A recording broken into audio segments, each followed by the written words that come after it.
नमस्कार, city news Kashipur में विकास गुप्ता एक बार फिर आपके सामने हूँ। और सबसे बड़ी बात ये कि कल जब देहरादून में आम आदमी पार्टी की रैली चल रही थी और उसके उपरांत जब संयोजक अरविंद केजरीवाल जी का ट्वीट आता है कि वो कोरोना पॉजिटिव हो गए हैं, उसके बाद कम से कम काशीपुर की जनता में दीपक वाली जी को लेकर यह हो गया कि उन्होंने अपना कोरोना टेस्ट कराया है या नहीं कराया।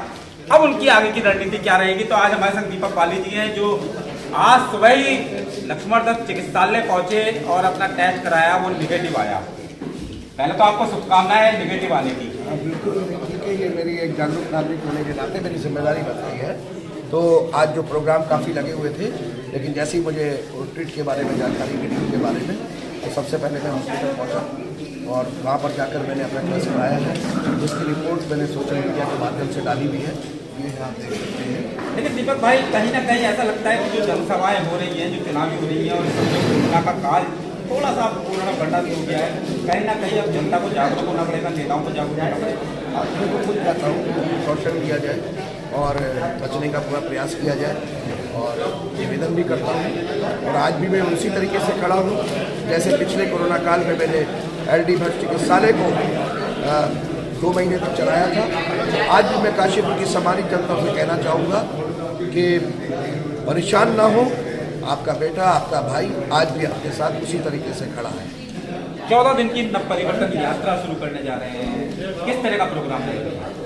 देखिए, नव परिवर्तन पद यात्रा जी, ये इसमें पदयात्रा बिल्कुल आपने अभी जब मैंने देखा तो ये पदयात्रा किस तरह से रहेगी, इसमें आपने जिक्र किया है नाइट स्टे करेंगे, तो क्या गाँव में रुकेंगे, इस तरह से रुकेंगे? यहाँ 14 दिन तक मैं अब घर से बाहर हूँ और पैगा के एक सरकारी स्कूल से जो काफ़ी बदहाल स्थिति में है वहाँ से शुरू कर रहा हूँ। जहाँ पर भी रात होगी वहीं विश्राम करूँगा, वहीं रुकूंगा मतलब, और सुबह वहीं से तैयार होकर फिर अगला पड़ाव शुरू होगा।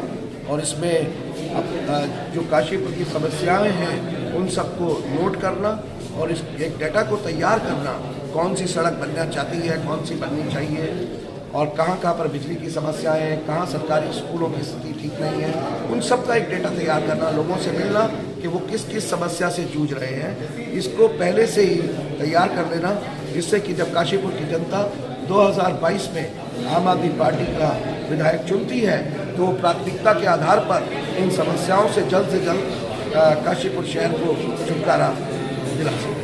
अभी हाल ही में केजरीवाल जी ने भी कहा कि सभी 70 विधानसभाओं का अलग अलग मैनिफेस्टो होगा, तो क्या माना जाए कि ये जो समस्याएं जनता की आएंगी इन्हें मैनिफेस्टो में शामिल किया जाए? बिल्कुल किया जाएगा।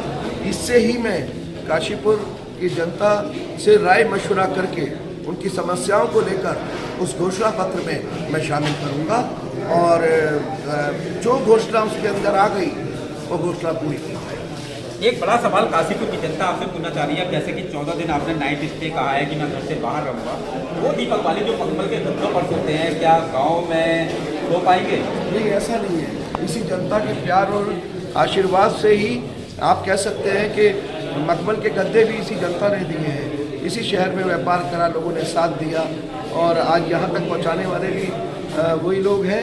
तो मुझे इससे फ़र्क नहीं पड़ता। जितने भी लोग मेरे तो पहले से करीब से जानते हैं, वो जानते हैं कि मैं किसी भी अवस्था और किसी भी व्यवस्था में रह सकता हूँ, मुझे इससे कोई दिक्कत नहीं। आम आदमी पार्टी अपने प्रत्याशी कब तक घोषित करने जा रही है? मुझे लगता है कि 2 से 3 दिन के अंदर हम पहली लिस्ट जारी करेंगे। नेचुरली आपका नाम होगा? ये तो पार्टी का डिसीजन है और मुझे लगता है कि हम मेरा नाम होगा, इसमें कहने वाली कोई बात नहीं और पार्टी का आदेश होगा, कोई दिक्कत नहीं। अब जबकि राजनीति के अखाड़े में पूरी तरह एक पहलवान के रूप में नजर आ रहे हैं, तो क्या मानते हैं कि दीपक वाली को काशीपुर की जनता चुनने जा रही है और कहीं ना कहीं जो समस्याएं हैं उनको आप दूर बताएंगे? देखिए, मैं एक बात कहना चाहता हूँ, बार बार कहता हूँ, मैं अपनी हर सभा में कहता हूँ और मीटिंग में कहता हूँ, मुझे काम करना आता है, मैं काम कर सकता हूँ और एक बार अगर जनता आशीर्वाद स्वरूप ऐसा करती है तो ये तय मानिए कि उन नेताओं को भी ये दिखाना चाहता हूँ कि काम हो सकता था, तुम्हारी करने की नीयत नहीं थी, तुम्हारी प्राथमिकताएं जो ताकत जनता ने तुम्हें दी थी उसका इस्तेमाल अपने लिए करने के लिए ज़्यादा थी, जनता के लिए करने के लिए नहीं।